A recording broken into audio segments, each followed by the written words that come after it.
Хүний эрхийг зөрчсөн хүний эрхчлөлийг богдуулсан үйлдэлд манай улсад мэрсэр гардаг. За тэр ч байтугай гадаадд суугаа Монгол иргэдийн эрх ашигч ноцтойгоор зөрчигддөг хэрэгүүд байдаг.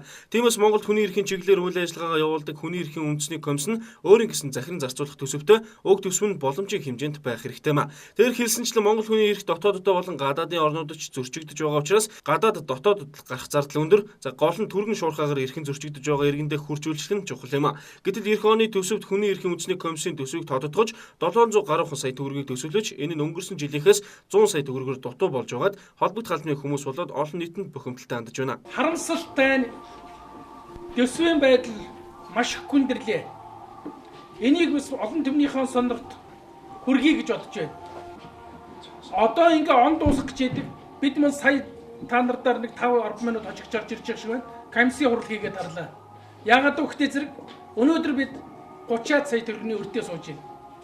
Байрны өр, холбооны өр, автовазын өр яах вэ гэдгийг яриад ямар ч байсан сангийн яамд энэ байдлыг хуулиа биелүүлээж ядахтан улсын их хурлаас баталсан энэ төсөв гэдэнд өгөөж өгдөг энэ шаардлагыг хүргүүлж байна. Малайз, Оросын улбооны улс тэргүүдэд зарим гадны улсуудад Монгол иргэд бусдын гарц онц ноцтойгоор амнасаа алдаж байсныг үзэгч та бүхэн хэвлэл мэдээллийн хэрэгслээс олонтаа үзэж байсан байх. За тэгвэл тэр хоолнд бид иргэдийн эрх ашигыг хамгаалж ядчил хөрсөн цогцыг нь хүртэл их оронд нь авчрах зард байдгүйг үзэгч та бүхэн санаж байгаа хаа.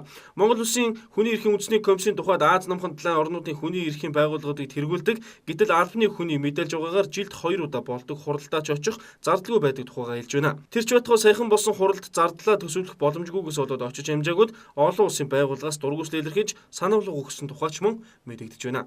Өнөөдөр Монгол улсын хүний эрхийн үндэсний комисс Аз намхан далайн бүсийн хүний эрхийн үндэсний байгууллагуудыг толгойлж байгаа.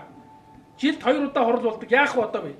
Монгол улсын хүний эрхийн үндэсний комиссийн гишүүн оюун чимэг хүний эрхийн үндэсний байгууллагуудын дэргэд ажилладаг бизнес ба хүний эрхийн